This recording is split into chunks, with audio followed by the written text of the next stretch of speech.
오래전에 어떤 사람이 알프스에서 길을 잃고 아주 기적적으로 13일 만에 극적으로 구출이 됐어요. 구출이 된 다음에 이야기를 들어봤더니 이 사람이 살기 위해서 매일 12시간 이상을 필사적으로 걸었답니다. 어쨌든 간에 내가 길을 잃었는데 길을 찾아서 잘 내가 다시 가야 된다. 그래서 12시간씩을 필사적으로 걸었어요. 근데 구출된 다음에 보니까요, 그 사람이 그렇게 12시간, 여러분 하루에 한 10시간만 걸어도요, 굉장히 하루에 어디입니까? 산티아고 길을 걷는 사람들 이렇게 보면은요, 하루에 20km, 30km도 이렇게 막 걷잖아요. 그렇지? 근데 12시간 걸었으니까 얼마나 필사적으로 걸었겠고 얼마나 많이 갔겠습니까? 그런데 구출된 뒤에 보니까는 길을 잃은 지점으로부터 불과 6km 안을 왔다 갔다 한 거예요. 여러분, 자기는 한 방향으로 내가 저기로 가면 되겠다고 해서 그 길을 따라서 갔다고 생각했는데, 사실은요, 자기는 바로 걷고 있다고 생각했는데 실제로는 같은 장소를 빙빙 돌고 있었던 거예요. 여러분, 내가 어떤 표지판이나 이런 것들이 없다고 한다면, 그리고 내가 걷더라도 눈을 감고 걷는다면, 걸을 때요, 사막을 걸을 때, 이럴 때 나는 똑바로 간다고 생각하는데 100m를 걸으면 거의 제자리로 다시 돌아온답니다. 돌아서 직진을 하는 게 아니에요. 빙글빙글 도는 것. 그래서 이것을 학적으로 윤형방황이라고 이야기를 합니다. 누구나 가지고 있는, 내 감각이 맞다고 생각한다 할지라도 우리에게 있는 윤형방황. 나는 똑바로 가고 있다고 생각해요. 근데 똑바른 게 아니라는 것이에요. 여러분, 우리의 인생길을 걷는 우리에게도 똑같이 그런 윤형방황이 있어요.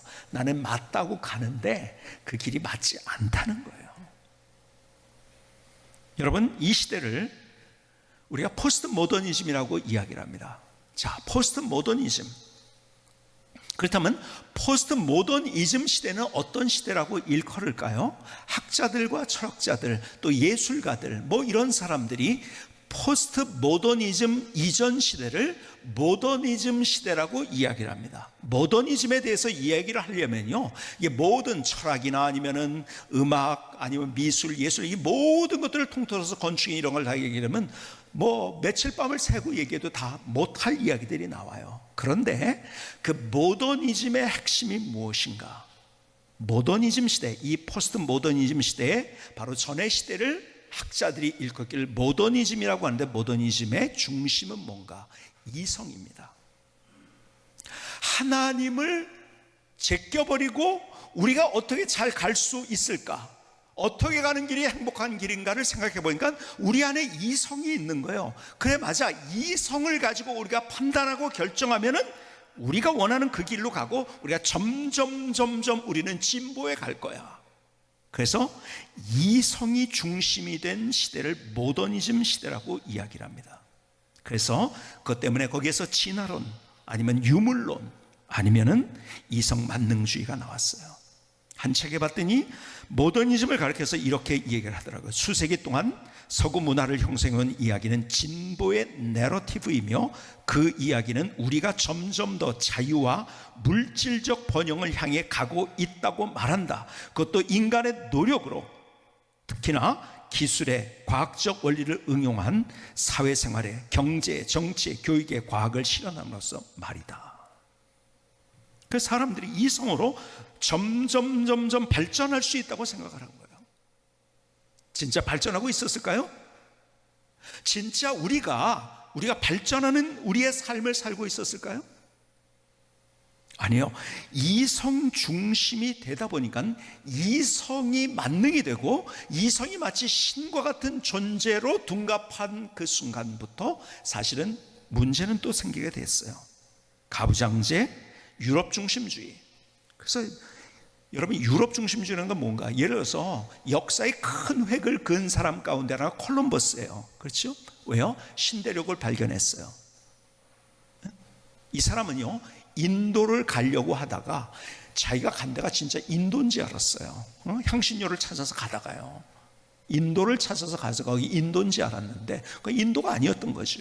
신대륙을 발견한 거죠. 근데 나중에 아메리고라는 사람이 이거는 인도가 아니란 걸 알고 그래서 그 사람의 이름을 따서 거기를 아메리카라고 부르기 시작했습니다. 그래서 남아메리카, 북아메리카, 아메리카 대륙이라고 하죠.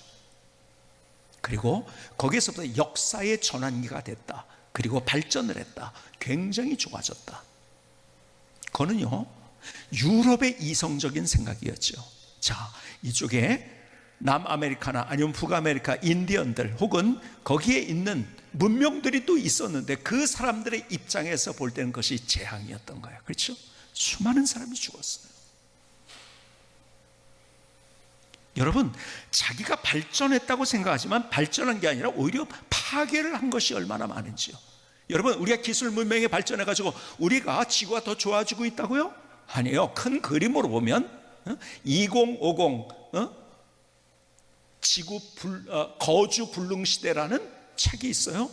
거기 보니까 2050년 되면요, 지구가 거주할 수 있는 땅이 되지 않는다는 거죠. 그때부터 완전히 이제 더 이상 어떻게 갈 수 없는 그 길을 가게 돼. 그래서 과학적으로 모든 것들을 거기 아주 통계를 가지고 얘기를 해놨더라고요. 여러분, 발전한 것 같은데 오히려 파괴가 되고 있다는 것을 잘 모르는 거예요. 그리고 이성적으로 내가 발전한 것이 진보라고 생각 아니에요. 후퇴하고 있는데. 그러니까 자 보세요. 하나님 없이 이성만 가지고 얘기했다가 그게 아니라는 것을 알게 돼가지고 우리가 지금 시대를 포스트 모더니즘 하는데 그 모더니즘의 반작용으로 포스트 모더니즘이 일어난 거예요. 자, 그럼 포스트 모더니즘은 뭐냐? 포스트 모더니즘은 이성에 대한 반작용이야. 야, 인간의 이성이 진보를 이룬다고? 아니야. 더 파괴하는 거야. 더 후퇴하는 거야. 그래서 자, 이 두 가지는 모더니즘과 포스트 모더니즘은 둘 다 하나님 없이 자기들의 성을 쌓아가고 있는 거예요. 그러니까요, 하나님 없이 생각을 합니다. 그래서 포스트 모더니즘을 한 책에서 보니까 이렇게 얘기를 하더라고요. 현실에 인간이 만들어내는 구성물 외에 다른 질서가 존재한다는 개념은 들어설 여지가 없다. 세상이란 우리가 만들어내는 것이며 그동안 우리가 만들어낸 세상들이 하도 많아서 현실을 보는 관점들 중에 내가 어떤 것이 옳다고 주장할 수도 없다. 자, 어렵지만요, 제가 이것이 늘 여러분들에게 말씀드린 쉽게 풀이한 것이 그거예요. 이성적으로 이것이 맞는 거라고 생각했는데 그것이 아니다. 그게 맞는 것이 아니라 맞는 것이 너무 많아. 그것만 고집하다가는 우리는 파괴되고 진보가 아니라 퇴보야. 그래서 다른 것들도 맞는 것들이 너무 많아.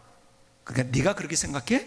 네가 생각한 것도 맞아. 너는 그렇게 생각해? 네가 생각해도 맞아. 그냥 다 옳다는 거예요. 사사기 시대에, 사사시대에 자기의 소견대로 옳은 대로 살았던, 자기 말이 다 맞아. 그래서 이성 중심으로 세워진 우리의 사고가 얼마나 잘못된 건가, 거기에 대해서 반작용으로 일어난 것이 포스트 모더니즘이에요. 그런데 그것이 우리의 인생을 해결책을 주는 것이 아니라 오히려 더 파괴적으로 가고 있는 거예요. 여러분, 포스트 모더니즘에서 계속 나가서 소위 말해서 해체주의라는 사상이 나옵니다. 해체주의는 질서는 필요 없다는 거예요. 아무렇게나 살면 된다는 거예요. 여러분, 예술에서도 미술에서도 지금 해체주의라는 거예요. 제가 그래서 현대미술을 잘 보지 말라고 합니다. 현대미술을 보면요, 막 어디를 토할 것 같아. 막 설치미술을 했는데요, 사람이요, 그냥 피 흘리며 쓰러진 것을 그냥 잔인하게 어떻게 묘사해 놓은 것들이 있고요. 퐁피두 미술관 같은 데 가면요, 어떻게 저런 것들을 전시했을까?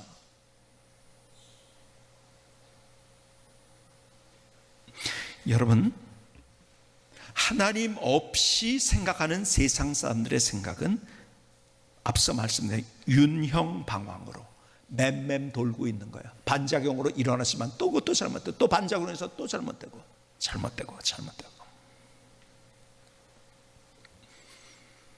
참 우리는 지금 그러기에 어쩌면 포스트 모더니즘 시대와 그리고 코로나 시대가 겹쳐가지고서 더 안개와 같은, 야, 이거 뭐 도대체 어떻게 된 거야?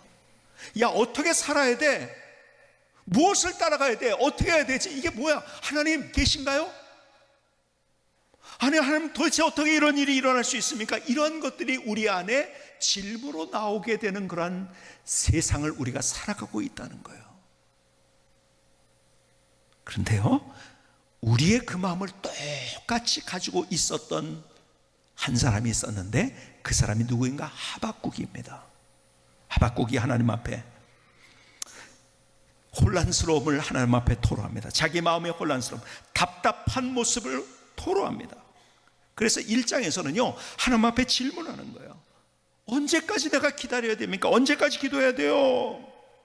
악인이 의인을 애워싸고 정의가 왜곡되고 어둡고 안개 같은 세상이 이렇게 있는데 왜 갈등과 싸움, 불의를 보고 그걸 보고 있게만 만들고 있습니까? 답답합니다. 힘이 들어요. 죽겠어요. 하박국의 얘기예요. 왜 악한 사람들은 또 잘 됩니까? 하박국 1장 15절에는 이렇게 표현을 했어요. 그가 낚시로 모두 낚으며 그물로 잡으며 투망으로 모으고 그리고는 기뻐하고 즐거워하여 그물에 제사하며 투망 앞에 분향하오니 이는 그것을 힘입어 소득이 풍부하고 먹을 것이 풍성하게 됨이니라. 잘 되는 사람만 잘 돼, 불공평한데요, 그걸 이렇게 묘사했어요. 그물로 많은 고기를 잡은 거예요. 투망으로 많은 고기를 잡은 거예요. 다른 사람보다 더 많이 잡았어요. 그래서 아무렇게나 잡지 않고 기술을 이용했거든요. 야, 내가 머리를 써가지고 이런 그물을 만들었더니, 내가 이런 투망을 만들었더니, 야, 고기들이 이렇게 많이 잡혀. 속된 표현으로요, 그렇게 한 사람이 모든 고기를 싹쓸이를 해가는 거예요. 속된 표현으로 싹쓸이 했어요. 하나님이 도대체 뭐예요? 저 사람은 잘 되고 있어요. 그리고 그 사람들이 하는 짓을 봤더니요, 이게 뭡니까? 그물이 자기에게 그렇게 유익을 갖다 주고 부를 갖다 줬다고? 고기를 다 잡게 했다고요? 또 투망이 그것을 그렇게 했다고요? 투망 앞에 절하고, 그리고 그물 앞에 제사를 합니다. 하나님, 도대체 볼 수가 없습니다. 하나님 뭐 하고 계신 겁니까? 지금 하박국은 지금 하나님 앞에서 그러한 이야기를 하는 거예요. 질문을 하고 있어요. 그때 2장에서 하나님께서 하박국에 대답을 해주시는 거예요. 오늘 본문의 말씀으로 가볼까요? 하박국 2장 1절을 보니까 이렇게 말씀, 내가 파수하는 곳에 서며 성루에 서리라. 그가 내게 무엇이라 말씀하실는지 기다리고 바라보며 나의 질문에 대해 어떻게 대답하실는지 보리라 하였더니, 막 쏟아놨거든요. 하나님, 이거 도대체 어떻게 되냐, 왜 그래요? 막 쏟아놓고서 그러면 하나님 뭐라고 응답하실까 기다리고 있었어요. 그때 하나님께서 2절, 여호와께서 내게 대답하여 이르시되 너는 이 묵시를 기록하여 판에 명백히 새기되 달려가면서도 읽을 수 있게 하라. 이 묵시는 정한 때가 있나니 그 종말이 쏟기 이르겠고 결코 거짓되지 아니하리라. 비록 더딜지라도 기다리라. 지체되지 않고 반드시 응하리라. 보라, 그의 마음은 교만하여 그 속에서 정직하지 못하나 의인은 그의 믿음으로 말미암아 살리라. 이 말을 쉽게 여러분들에게 좀 설명을 드릴게요. 주님의 대답은 분명합니다. 답답해하고 있는, 힘들어하고 있는, 불의가 가득 찬 세상을 보면서 어쩔 줄을 몰라 하고 있는 그 하박국을 향해서 대답하십니다. 뭐라고요? 2절을 다시 보십니다. 여호와께서 내게 대답하여 이르시되 너는 이 묵시를, 묵시가 뭡니까? 하나님의 말씀이에요. 하나님의 말씀을 기록해라. 하나님의 말씀을 기록해라. 판에 명백히 새겨라. 그러니까는 하나님의 말씀이 나침판과 같은 것인데, 어쩌면 우리가 윤형방황으로 살아가는 우리들을 어떻게 살아야지 그 가르쳐주는 진리의 말씀, 그것이 그냥 진리의 말씀이 여기 있네가 아니라 그것을 어떻게 하는가, 기록을 하고 내 마음에 기록하고 판에 명백히 새겨라. 내 속에 완벽하게 이 말씀이 담겨지고 이 마음속에 보석같이 새겨지라고 이야기를 합니다. 근데 그럴 뿐만 아니라 달려가면서도 읽을 수 있게 하라. 무슨 말일까요? 여러분, 사업을 하면서도 사업에 막 몰두하다 보면 세상적인 원리로 자꾸 가거든요. 그러나 그렇게 집중할 때 하나님의 말씀 생각 안 날 수가 있어요. 그럴 때도 그렇게 열심히 살 때 더 하나님의 말씀이 생각나게 하라 이거예요. 직장에서도 가정에서도 하나님의 말씀으로, 한마디로 얘기하면은 여기에요, 이 묵시라는 말은요, 하나님의 말씀이라는 의미도 있고요, 비전이라는 의미도 있어요. 비전은 앞을 바라보는 거겠죠. 이 말씀으로 앞을 바라보고 네 갈 길을 가가면서 너의 삶을 살아라는 거예요. 자, 한마디로 얘기하자면 이거예요. 하나님의 말씀으로 돌아와서 회복해야 된다는 거예요. 진리의 말씀 앞에 서서 삶이 다시 회복돼야 된다. 그리고 하박국은 계속해서 나가면서 3장에서 이렇게 얘기하죠. 내가 무화과 나무가 무성치 못하고 포도나무에 열매가 없고 외양간에 송아지가 없을지라도 나는 주님 앞에 기뻐하면서 감사하겠다. 그리고 찬양을 드립니다. 그의 인생, 감사로 인생이 맺혀지게 됩니다.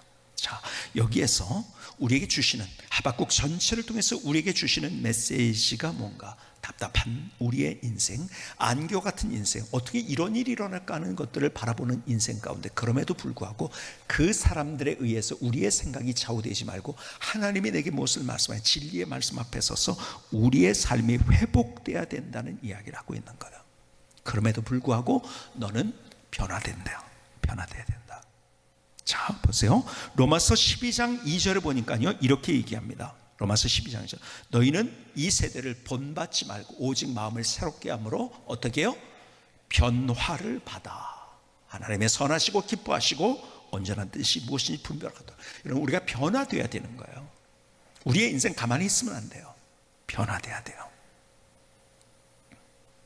근데 무엇으로? 하나님의 말씀. 자, 보세요. 근데 변화는요, 변화하는 방법이 두 가지가 있어요. 하나님의 방법이 있고 세상의 방법이 있어요. 세상은 변화를 이야기하면서 개혁을 이야기합니다. 그런데 하나님은 변화를 이야기할 때 회복을 이야기합니다. 성경은 개혁이 아닌 회복을 이야기합니다. 개혁이란 단어는 없지만은 회복이란 단어는 계속 나옵니다. 여러분, 개혁과 회복이 무엇인지를 우리가 분명하게 그 단어를 알 수 있다고 한다면 우리의 삶이 달라질 수 있는 거예요. 여러분, 제가 이런 말씀을 드렸죠. 종교개혁이라는 말은 잘못된 말이에요. 종교개혁이 아니죠. 뭐죠? 마틴 루터가 한 것은 더 정확하게 얘기하면 교회개혁이라고 해야 되는 거예요. 그렇죠? 교회개혁이죠, 정확하게. 근데 더 정확한 말은 뭔지 아세요? 개혁은 세상적인 언어예요. 회복입니다. 여러분, 개혁과 회복은 다 변화를 이야기하는 거예요. 근데 완전히 다른 단어예요. 여러분, 개혁은 진화론적으로 점점 잘 돼서 더 잘 되고 더 나아지고 나아진다는 거예요. 진화론적인 거예요. 그러니까 개혁은 뭐냐면요, 그 메시지가 어디 있냐면 상대가 잘못됐다는 거예요. 그래서 늘 갈등합니다. 투쟁합니다. 분노 가운데 있습니다. 개혁을 하려면. 개혁은요,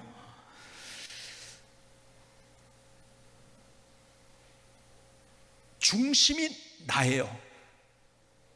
내가 하는 거예요. 그런데 보세요.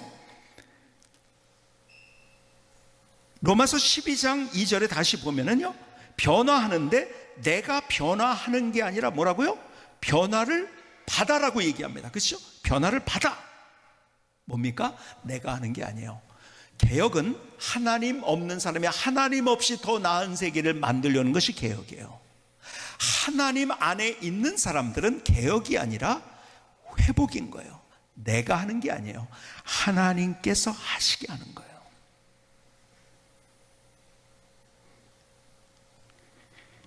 여러분, 그렇기 때문에 회복은 뭔지 아세요? 나부터 달라지는 거예요. 변하는 거예요. 개혁은 뭔지 아세요? 남이 달라져야 되는 거예요. 자, 느헤미야가 느헤미야에서 보면 1장에 보면은요, 이렇게 시작이 됩니다.